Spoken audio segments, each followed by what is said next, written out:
Okay, welcome back everyone. It's been a little bit since I've done a video, and this is one that's been on my list to do for quite a while. And I didn't do it at first because I thought that, in general, I thought people maybe wouldn't really agree with what I have to say about as far as having a good home defense setup. And but then I decided that everybody's going to be a little bit different in terms of what they do. So I'm just going to show you what I do with my current setup situation, whatever you want to call it. And for everyone, this is going to be a little bit different. I'm in I'd say a medium-sized city with close neighbors. And for that reason, I don't want anything um, high powered, anything like that. I think if I was out in the country, no neighbors close by, anything like that, this would look totally different. However, being in the city, this is what I've chosen to be the best. So keep in mind that this is not going to be for everybody, and you may not agree with this, and that is fine. So let's start off with what I have. So first and foremost, I have a stop box.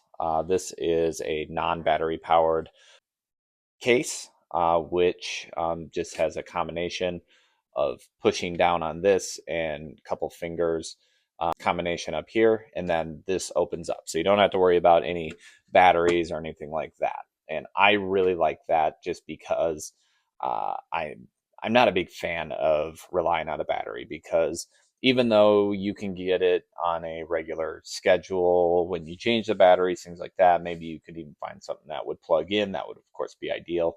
To me, I just like simple, and this is simple. It's not perfect, obviously. This is not a gun case. If anybody wants to pick this up and take your gun with it, they are taking they are definitely taking it. This is more so for, keeping kids out, things like that.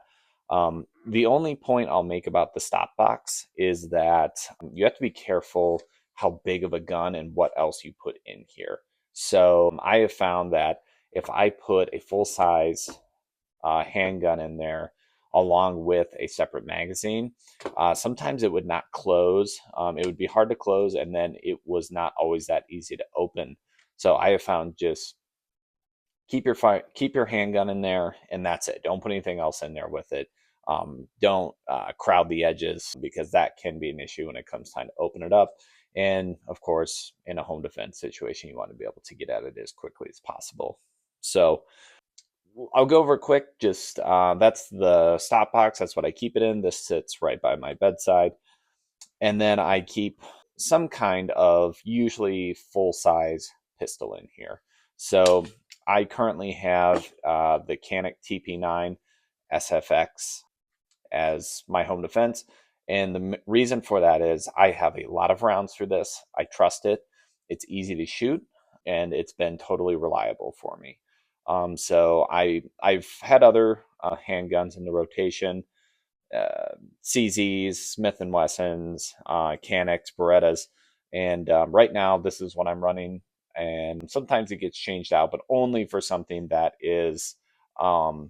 only for something that I know is totally reliable and I can depend my life on, literally. So right now, I generally recommend having some kind of full size pistol. You don't need to worry about concealing it. It's sitting in a box. The only time you're taking this out is in the case of emergency. You're not worried about concealing it. A full size pistol is going to be easier to shoot. You're going to have a larger capacity. I unloaded it for the sake of this video, but I do keep a second magazine next to the box. And that way, you know, if I had the presence of mind, I can grab this. Now, these are 18 round magazines plus two. So I have 40 rounds on my person when I have this set up, which I am more than happy with, especially considering that most of the time, most studies have shown that most self defense shootings are less than 5 rounds. So I'm more than comfortable with this. The other thing is I keep a separate light source. I do not have a weapon mounted light, and I'll get into that more in a minute. This is just your classic mag light. These are affordable. They're made in the US. They're durable. These things last forever.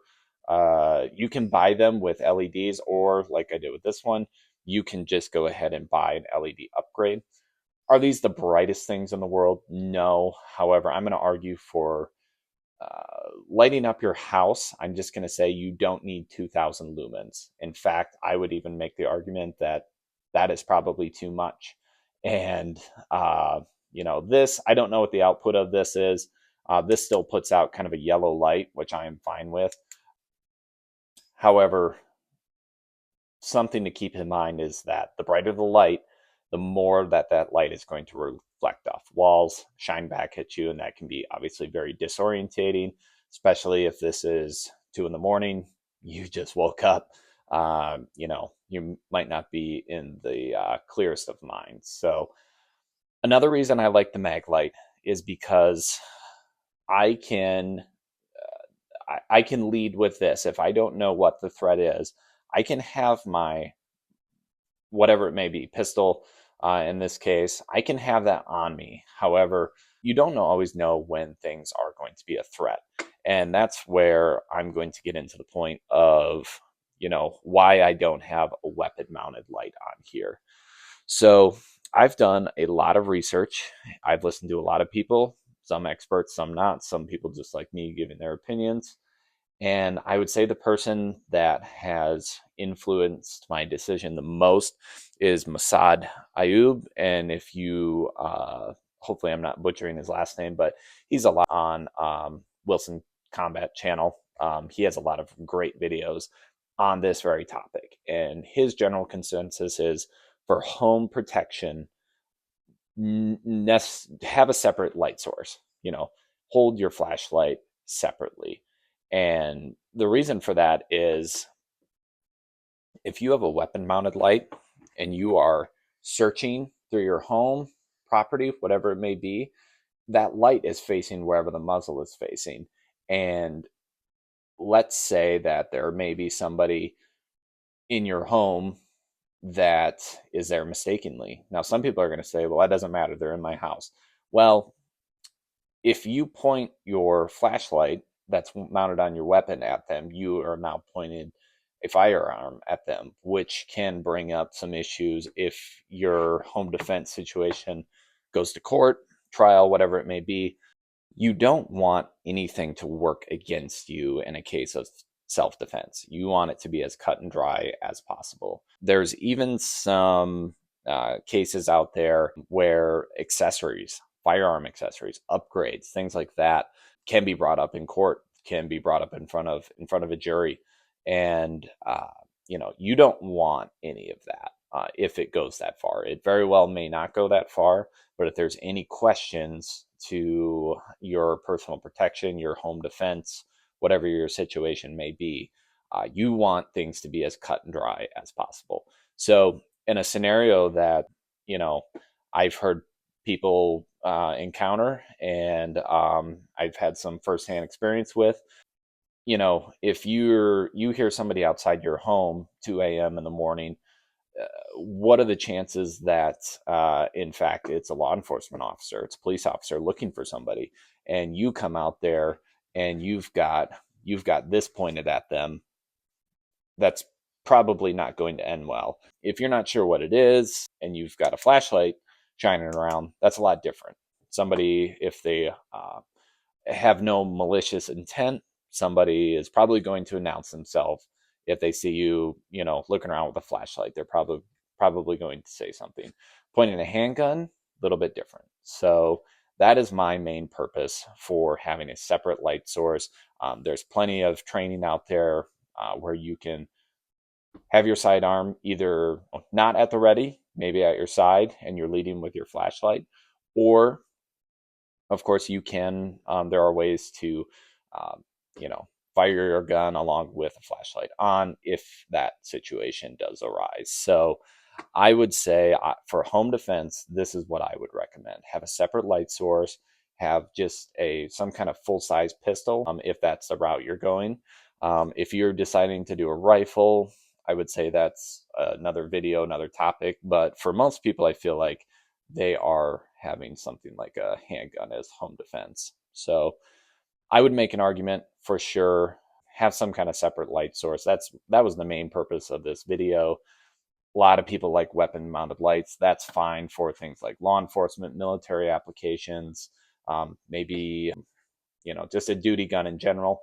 However, for home defense and things that could have legal repercussions, I really advise having a separate light source.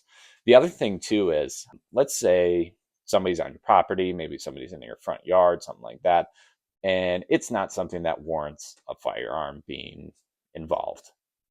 Something you can leave in your house, whatever the case may be. However, a mag light, if needed be, can be a weapon in and of itself. So these are heavy. There's 4D cell batteries in these things, and yeah, they can inflict some damage. So if it's something where it's like, I don't think lethal force is necessary here, you do have a backup, which is why I would make a case for something like a mag light, something very durable and hefty if you needed it. So I think that's about all I'm going to go, as far as I'm going to go with this video. So again, to recap, full size handgun, I would definitely recommend going with something as large as you're comfortable shooting. I would not have like a subcompact or a micro 9, anything that's hard to shoot. Go with something larger that has a higher capacity and is easier to shoot. That's what I would recommend. Tritium night sights, I would say that that's not a bad idea. However, if it is nighttime, which most time it's going to be in a home defense situation, you're going to have some kind of illumination to see what you're aiming at if that need arises. So separate light source, preferably something large, something like a mag light. There's other light manufacturers. You can get a whole recommendations of duty flashlights. However, this is easy to grab for something that's really small, might even be brighter than this, not going to be as easy to find. Something like this is very quick to grab. So separate magazine if you want. I would say that's not totally necessary, but why not? And then some kind of lockout box, something that preferably, in my opinion, does not rely on batteries. There's other options out there, but this is what I've chosen to go with, and I'm very happy with this. So anyway, that's all I got for you guys. Thanks for watching.